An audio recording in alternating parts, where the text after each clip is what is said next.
man there, trying to stop Drogba getting himself into further trouble. Oh, it's not a bad ball for Pele on the right side. It's Carlos Alberto. And what a great goal that was! Carlos Alberto. Maradona just walked away from Hoddle then. Valdano smoked and Maradona! They're appealing for offside. The ball came back off the foot of Steve Hodge. And Maradona gives Argentina the lead. The England players protesting to the referee. Halve finale komen. Ik heb opeens zo'n gevoel dat we in de halve finale gaan komen. Met de balbezit voor Frank de Boer. Frank de Boer speelt de bal. Heel goed naar Dennis Bergkamp. Dennis Bergkamp. Dennis Bergkamp neemt de bal aan. Dennis Bergkamp. Dennis Bergkamp. Dennis Bergkamp. Dennis Bergkamp. Dennis Bergkamp. Oh! Frank de Boer speelt de bal naar Dennis Bergkamp. Die neemt de bal feilloos aan. En die schiet de bal erin.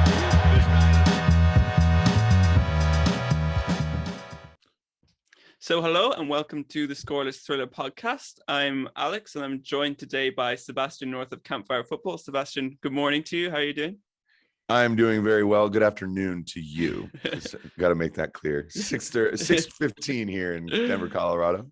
Yeah, we're recording this on a Friday as a sort of a bonus episode to discuss the Champions League games of this week and looking forward to the return legs in the competition next week. So, Sebastian, how did you enjoy the football this week? I feel it was pretty good. At least the games that I watched were pretty good. Well, yeah, it's on Tuesday. I watched both matches sort of at the same time because I just had both tabs open up on my computer, and I had the volume of the commentary just sort of at a similar level so that I could kind of hear what was going on in both matches. Gotta say, I'm shocked that PSG managed to get out of their match with Bayern with a win. Although I shouldn't be, because the only reason you get 30 chances and don't score more than 2 is because Robert Lewandowski's not on the field. Yeah. So we'll see what happens in the second leg. He's not going to be back for that either. That was a crazy game, though. That was a really crazy game because also in the snow. I love that. Yeah, just the snow is very atmospheric. Yeah, it was good. All it was lacking was a crowd, I think. But that was an interesting game. Chelsea getting out with a. Actually, I was quite surprised that Porto put them under more pressure, created more than I assumed. I thought Juve were just a little bit too poor against Porto in the last round, but yeah, they were impressive, and Chelsea were quite good. The build up to the first goal was spectacular. It was a lot of passes, ends with Mason Mount, and yeah, I don't know how do you feel about the Real Madrid Liverpool game, because this is one that the build up to was very interesting depending on who you listen to. What do you think? Yeah, I mean, I think the Liverpool Madrid game was interesting in that, Liverpool, there's been so much talk about how poor a season they've had, and then there was like this big game against Real Madrid for them to try and save their season. And I think at some stage, like at some point, I mean, you would think if they were to go back to Anfield with a full crowd and a 3-1 result from the first leg, you could quite easily see them bringing it back. But given that the stadium will be empty and just the way that, I think also just like you can't really see, we feel like Madrid will score in the second leg at least once, and that will make it very, very hard for Liverpool. Yeah, but I don't think there's any way Liverpool keep a clean sheet against that team. And there was an interesting conversation that was going on here on one of the. I think this is something that I've noticed a lot if I hear English pundits talking about, especially Liverpool. The belief that Liverpool will do it no matter what, the belief that Liverpool are still better, that whatever formation system, it doesn't matter, it's always going to be better.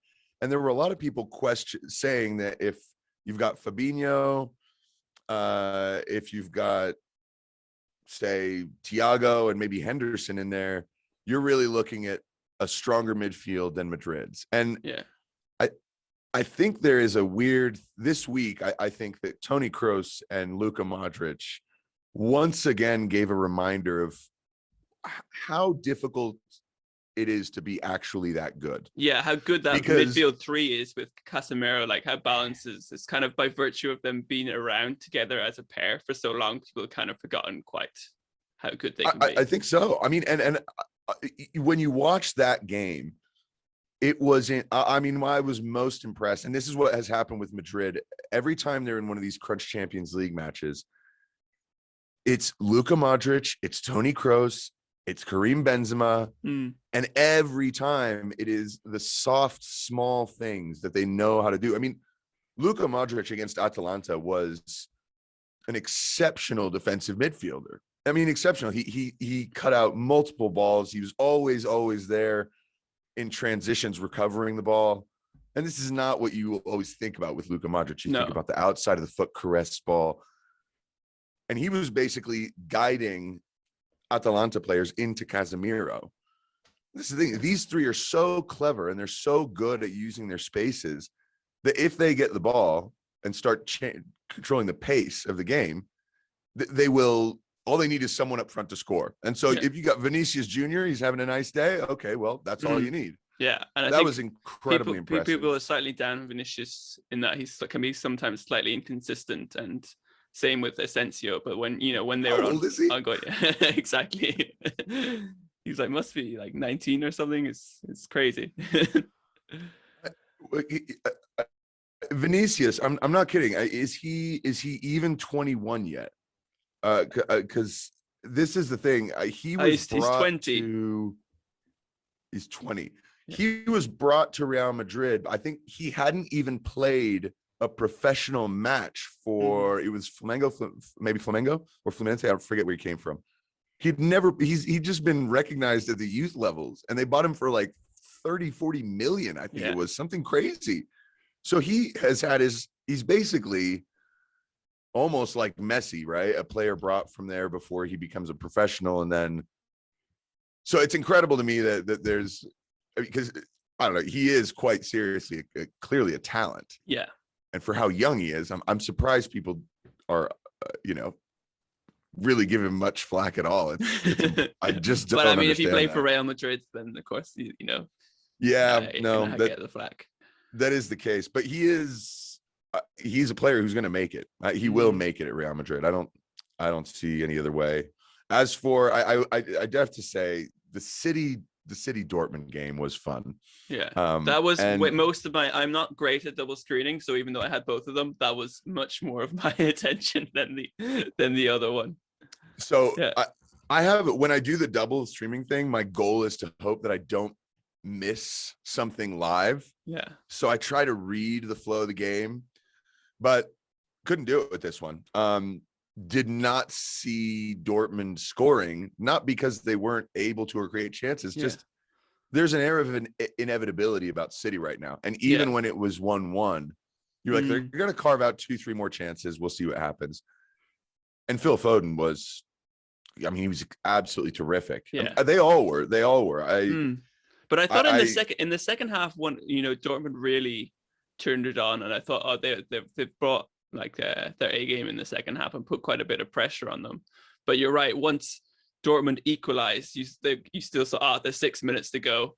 I don't really trust Dortmund's defense at all. Like a 1-1 result would be brilliant for them, but I can't see them. I could still just see City go in there and getting another goal, and wish they did when they needed to. And it was an exceptional goal, but and then we have to touch on the Jude Bellingham thing. Yeah. I want to give the referee. Here's what I'm going to do. I'm going to put myself in the referee's mind for this instance. And what the main criticism that a lot of people have said is wait, like, don't make the call. Let VAR sort that out. That's what everybody that I heard was saying, because when you saw it in real time, it wasn't clear that he got the ball first. Yeah. It wasn't clear, when I was watching in real time, I was like, wait, I mean, it looked like Ederson was about to smash the ball out, that Jude Bellingham's leg was high. And so I can understand why the referee was like, oh, that's a foul. Yeah. So that I can see from where it was all happening, I can see, but I do agree with everybody in the age of VAR, in a situation like that, just let the controversy kind of happen as a referee. And that's what I was just thinking when you were saying there was that maybe in his mind was, because earlier he had given the penalty for City for the high boot or whatever, what he was trying to give a penalty for, which then VAR called him out on, and he had to go over and rescind that penalty. So what I was just thinking was there that he saw an opportunity to reassert a bit of authority, right? I've been slightly undermined by VAR coming over and like, that's a ridiculous penalty. What are you thinking giving this one?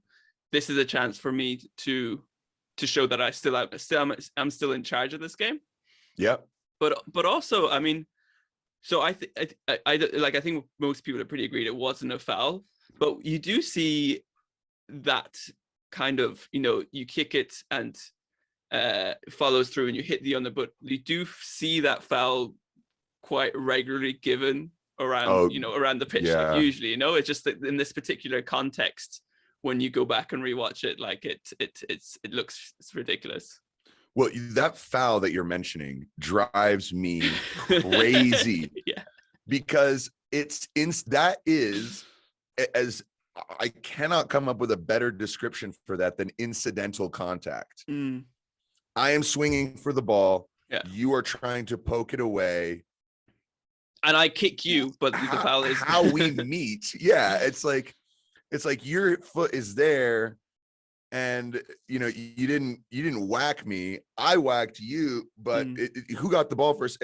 I've seen, we've seen over time players get a second booking and red carded for something like that because the one clearing the ball knows, if I look like I've cleared the ball and he's coming higher, then it's yes.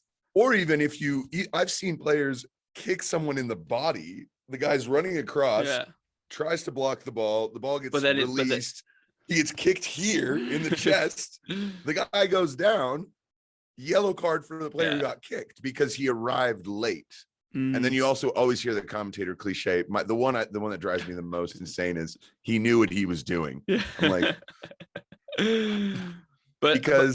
I think also what is quite crucial is Ederson makes sure, like, I can quite easily see if Ederson reacts slightly different. It's like, oh crap, he's through on goal and tries to chase after him and doesn't fall to the ground and scream, that he doesn't get that free kick by virtue of his reaction. But by falling in a crumble to the floor, that he makes the decision a bit easy for the referee. Like, it's easier for certainly. I think you're absolutely right. Because if he doesn't do that, everyone's like, the City players are kind of surrounding the referee. It's like, look, Ederson's on the ground. How have you allowed this goal? Yeah, and let's actually go ahead and give Jude Bellingham some credit because he was brilliant. He was brilliant. I'm amazed. I'm really amazed at how well he's. It's funny too because he's at that age. We forget how he's actually just a kid. Like he joined Dortmund at 16. And I coach kids in that age range, anywhere from 12 up to 16, 17. And the growth spurt, right? Like from a 16-year-old kid who hasn't quite shot up to what Jude Bellingham is in just a year. He went for like a year and a half. He went from, he picked up some inches and he looks like bigger and more. He looked so very, dynamic. Very, very thin and frail when he joined Dortmund. I was like, this is interesting. He must be like a technical beast. And then no, he's a box-to-box midfielder. And now the physicality is coming. He looks a proper player. Also, I can imagine how much higher the hype would be about him if he was playing in the Premier League. But by virtue of him playing in Germany, the English hype is slightly like diminished, and it's only when you ever see him in the Champions League. And now, I mean, like, so there was kind of not much talk about him being in the England squad. Now he's definitely in the equation for the Euros. And actually, speaking of the England squad, because Trent had I wouldn't actually call it a horror show against Real Madrid. I don't think he played exceptionally well. I don't think anyone for Liverpool really did. But Trent has come under immense criticism and all recently, and now all of a sudden, the debate about whether he should have been in the England squad was I think over the top. Yeah. But after a performance like the one we saw against Madrid, and then 24 hours later, you see Reece James put in an 8 or 9 out of 10. against Porto. I thought that was pretty interesting because just how football in 24 hours can sort of give you these two narratives, and for real, because a lot of people made different things up that they thought was interesting. But I looked at this and I was like, I've been saying this for a year now, that Reece James, once he gets the minutes, will surpass Alexander-Arnold as a right back. Yeah. Right. I think Alexander-Arnold could be an amazing midfielder, probably should be, but I thought that was an interesting juxtaposition during the week because there was so much talk about it. Also, how everything Alexander-Arnold does is sort of framed in the context of either a response to Southgate. Like I think when he scored, when he crossed it in for the goal against Arsenal, it was just like the commentator something about like, oh, hope Southgate was watching this, and then he does something bad and it's like, oh, Southgate vindicated by this. I mean, oh just, my God, you know, except like be happy that there are quite a few talented right backs who quite easily England could pick from for the squad, but by virtue of the numbers, that some of these is going to have to be left out. Not stuck with Gary Neville, that's for sure. The English should be proud of that. They should be happy about that. For sure. And so, go ahead. No, go ahead. No, I was just going to say quickly, how do you see the second legs in those two Tuesday games going? Do you see Dortmund bringing it back, or? I mean, they were impressive, right? They did make you wonder, but City have another gear. Yeah. And they don't have to worry about anything between now and then. They have a league game, but they can rotate everybody. I mean, what my fantasy football team had Gundogan in it, had John Stones in it last week. They got fat zeros because they didn't play. And so he's got such an amalgam of players that he can do, and he's the way they play the systems they play, they'll come back fresh, and they aren't going after it the same way. They're not just saying we'll outscore you no matter what. And I think that I do think City are the ones that are going to come back. I don't think Liverpool are going to come back against Madrid. I really don't. So. I think Bayern PSG is going to be very interesting, but yeah, how did you view the Bayern PSG game then? So if you think if you think Madrid and City will hang on in the Tuesday games, do you see a chance for Bayern to come back in Paris? Absolutely. I would actually give Bayern currently the advantage almost. I mean, really, if I give percentage chance of going through, I have to give Bayern around 60%. And the reason why is I don't see that PSG side improving the performance compared to what they did, right? They were defensively very solid, very organized. They hit on the break exceptionally well. They also conceded 30 shots. And the only reason that they didn't get scored on 5 or 6 times is because Lewandowski wasn't there. So the question is, do you rely on Max Choupo-Moting, which that's an amazing story all on its own. How on earth he's at Bayern Munich, and it's a great. I'm convinced that there's some quality agentry in there. The Stoke reject. Well, relegated with Stoke, sold to PSG.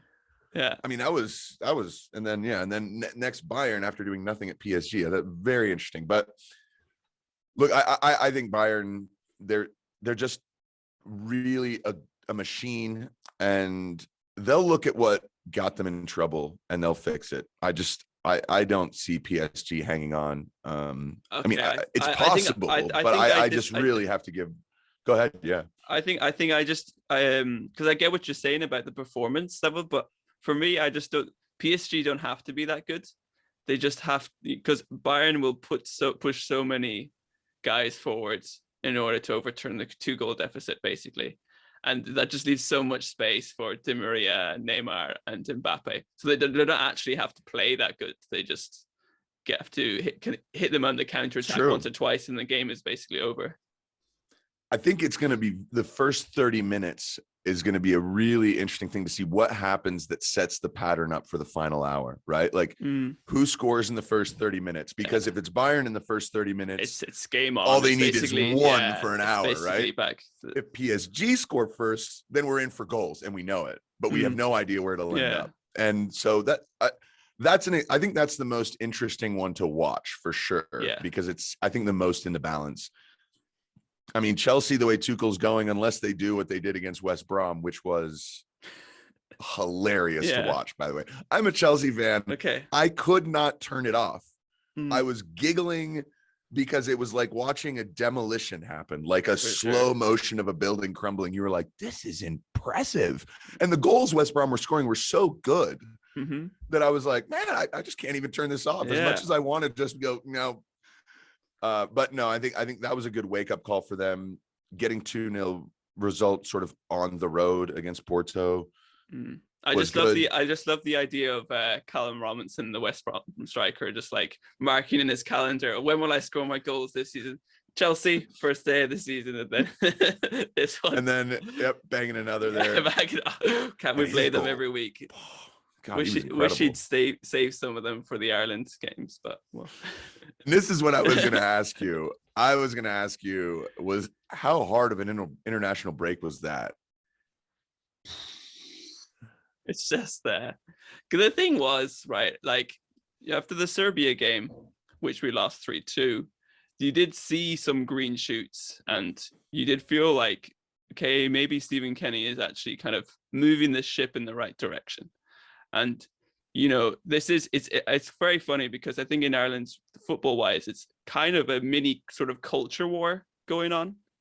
So you have the culture war is kind of between, so you have the traditionalists who to look back on the 90s and look back fondly on the, you know, the Jack Charlton days, so USA 94 and Euro 88 and all this stuff, right?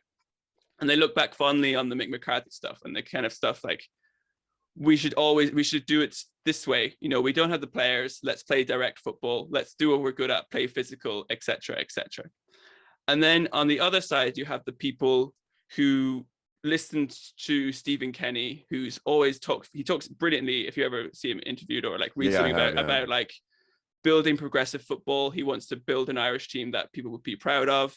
He did brilliant stuff with Dundalk in the Irish League, and also for people, the Irish League is very sort of looked down upon by a lot of people. And then so the people who support and are strong into the Irish League hang on to it and defend their people own very strongly. So they're very tied to Stephen Kenny.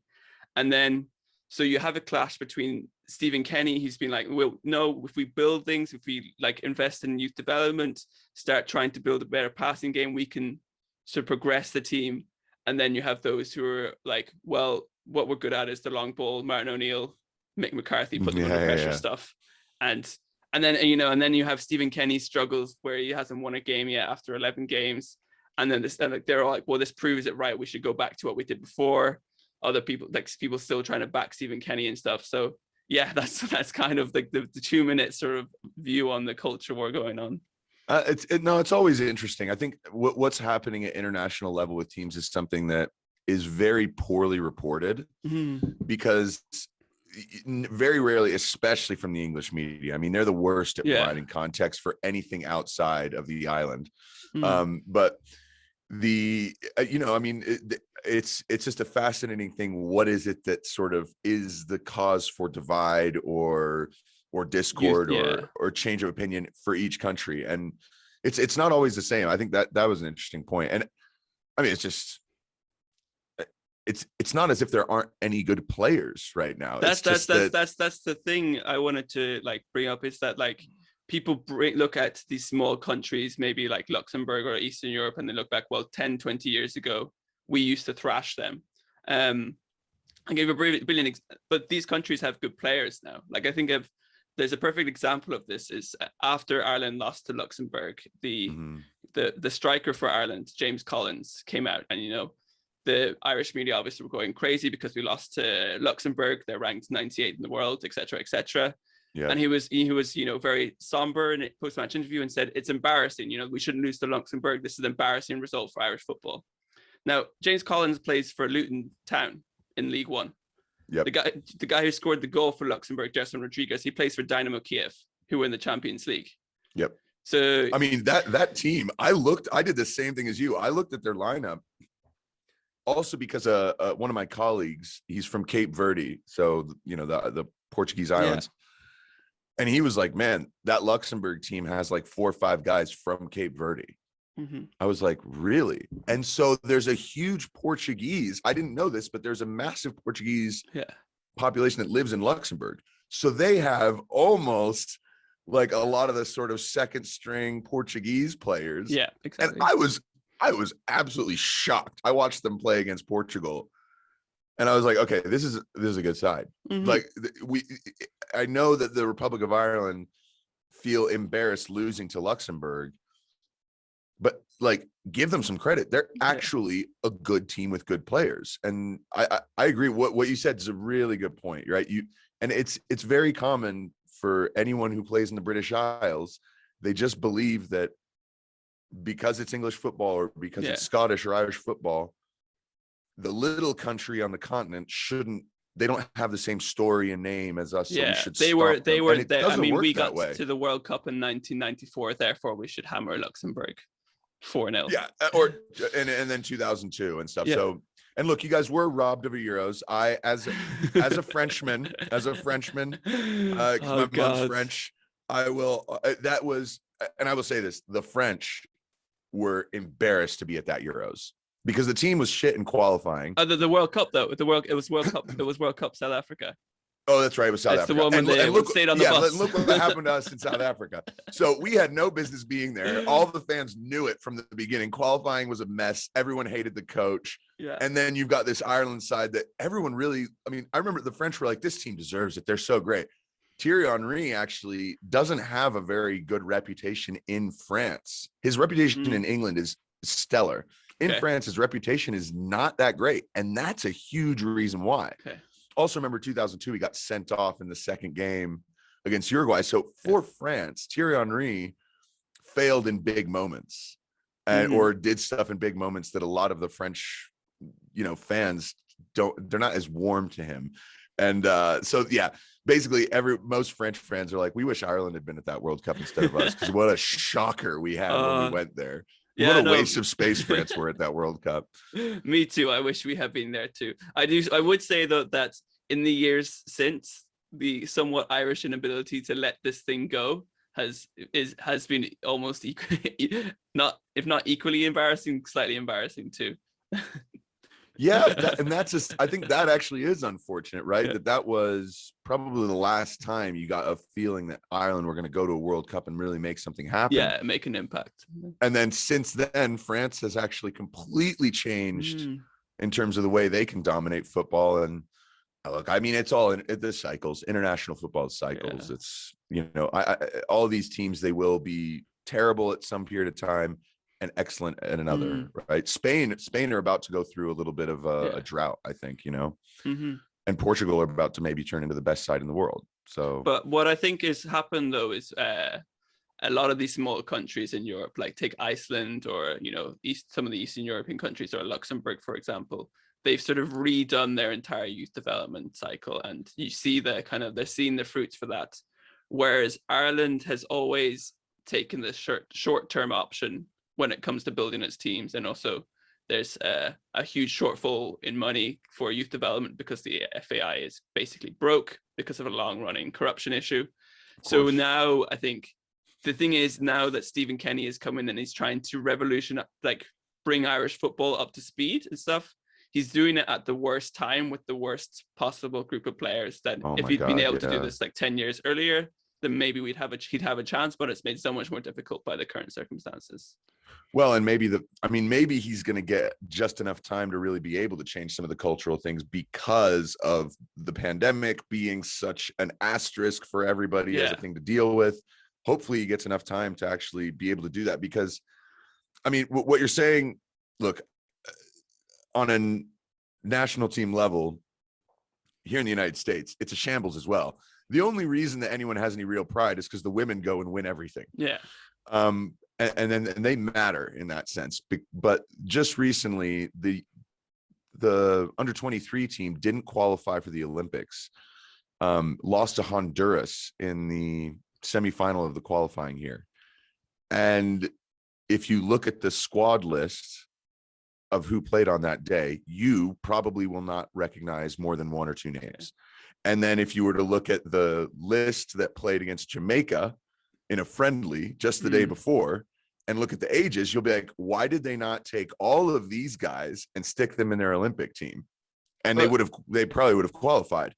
And so we have an issue in the United States where there's too many opinions, there's too many players, there's too much of everything, and no one can really agree on the fact that there needs to be sort of a humble understanding that we haven't won anything, and that you have to have a coherent plan that everyone's pulling together in the same direction. What you're talking about in Ireland, it just sounds so similar to what we have here.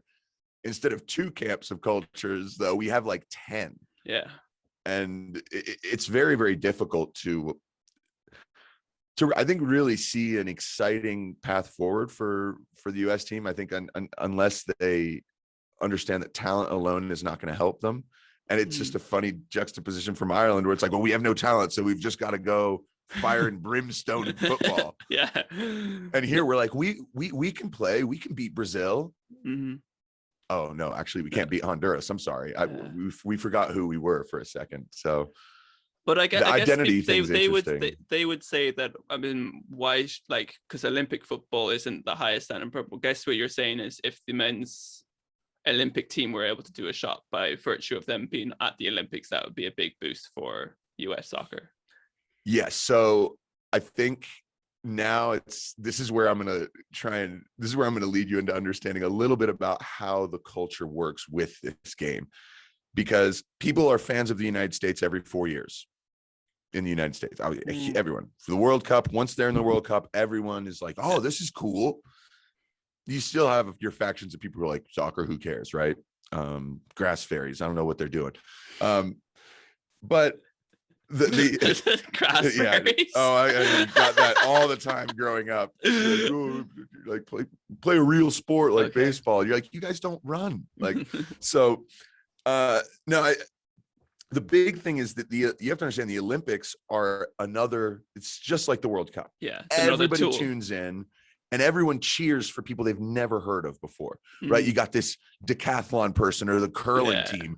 Love the curling team. Let's root for curlers. Okay. As soon as the Olympics are over, no one's watching curling or paying attention to it, right?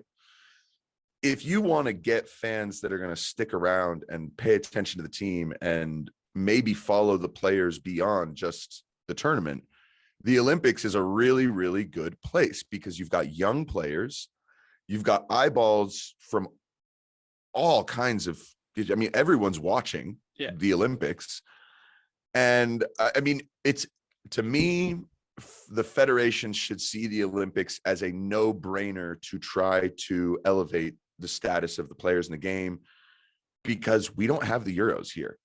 We have the Gold Cup, which is does the Gold Cup get viewers, or like the Mexico-US rivalry? Or I mean, it gets some Central American viewer. I mean, we get viewership here, but they get the traction.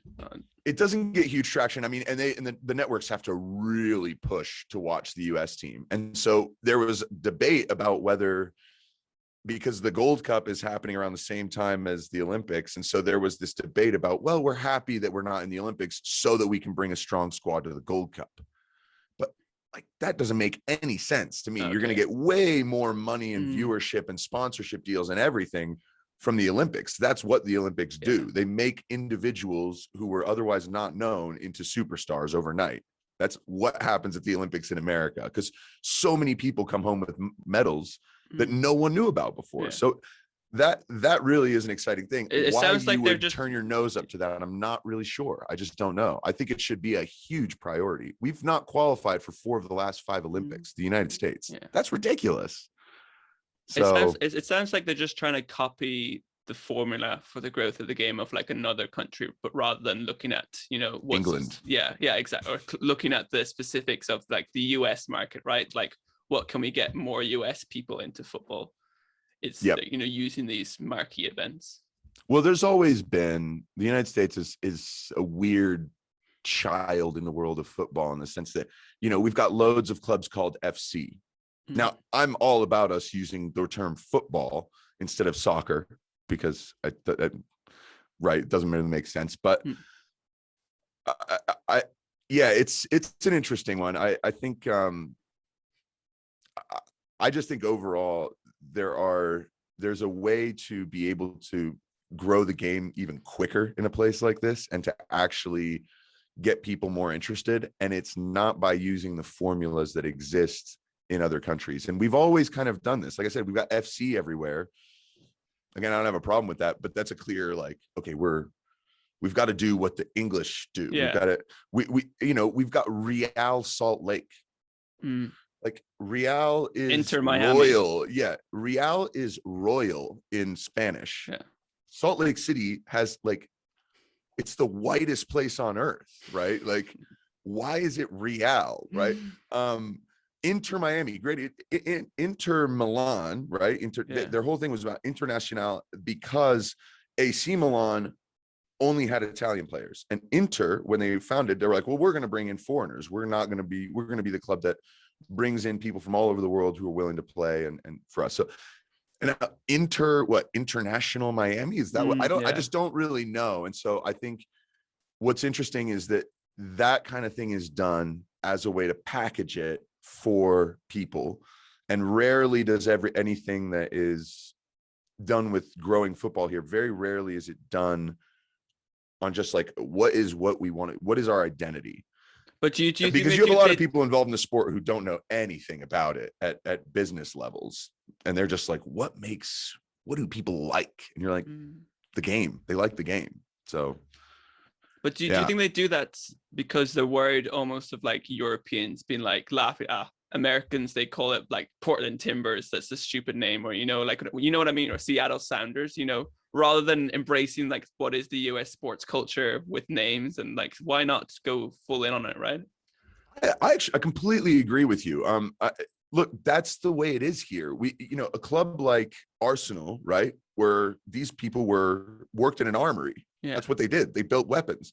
And then so many of the clubs, it's based on, the name is the location, but you still also have these names. Every team has a name. The Blues, the Red Devils, the Reds, right? They all have a mascot.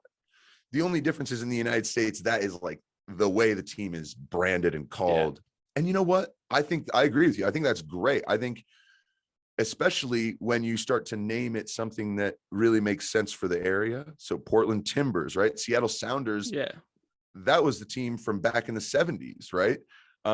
There's talk of bringing back the New York Cosmos, because that is like getting them as an MLS team, right? And I think that is, you're totally right. It's stick with what you do, stick with what your culture does. And having like LAFC, I mean, sure, but you got the Galaxy that just has that Los Angeles feel to it, doesn't it? That's the ring. So yeah, no, I think that's an interesting point. It's the way it's packaged in some way. Yeah, it's all about, do you really, really do what is your culture? I mean, we still struggle with that. This is the growing pains of identity with football in the United States, for sure. All right. Yeah. Cool. Thank you so much, Sebastian, for joining us on this Friday episode. How can people find your podcast and your show online?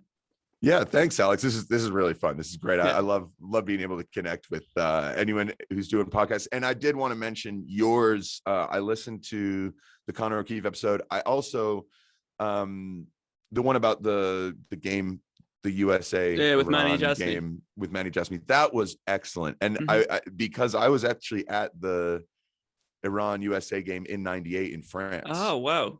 I was at that game, and it was such an incredible atmosphere. It was bizarre. It was so loud.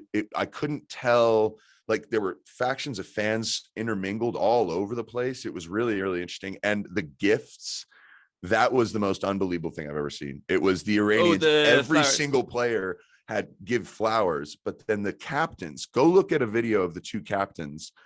I think it's Ernie Stewart, the American captain. He comes up and he's got his little, plaque banner thing. And the Iranian goalkeeper is like, here's some flowers. here's this thing. Here's wow. here's a thing of baked goods. I mean, it was like 8 gifts, and the guy was like, "Thank you, thank can you. of beans." Thank you." It was like it just kept going. The American captain's like, "I feel like underprepared. I didn't bring enough." But no. So I just wanted to say your guys' show's great. I love the fact that you look for interesting avenues and different people to talk to. And I'll be listening to the Tim Vickery one today, actually. Cheers. So yeah, Campfire Football, all the normal podcast places. I'm also on YouTube. Instagram is a place where I sort of also add a few extra little bits. But yeah, that's all the very basic normal places. And just the show that I do is really simple. Most episodes are anywhere from 15 to 25 minutes, and I just dissect either one topic or do what we did today, just kind of run through a few things and give opinions. And yeah, really always fun to work with everybody who's in this sphere. And I really enjoy doing this. And even though, hey, I love it. Wake up at 6 a.m. to talk to someone in Copenhagen. That's exciting. That's really fun. No, thanks so much. I really enjoyed it. I hope I'm sure we'll definitely do it again another time. Yeah, well, we'll have to do the other side. I'll have to bring you on in a few days, or maybe in a week or something. Just go over some others. I think it'd be fun to talk about some other story, like something a little bit more, instead of topical on the day, maybe something that's a little bit more in depth. Yeah, and sort of a fringe story that other people may not know as much about or talk about. So yeah, that'd be fun. All right, sounds great. All right, Alex, enjoy your Friday and enjoy your weekend. All right. All right, take care, man. Take it easy, dude.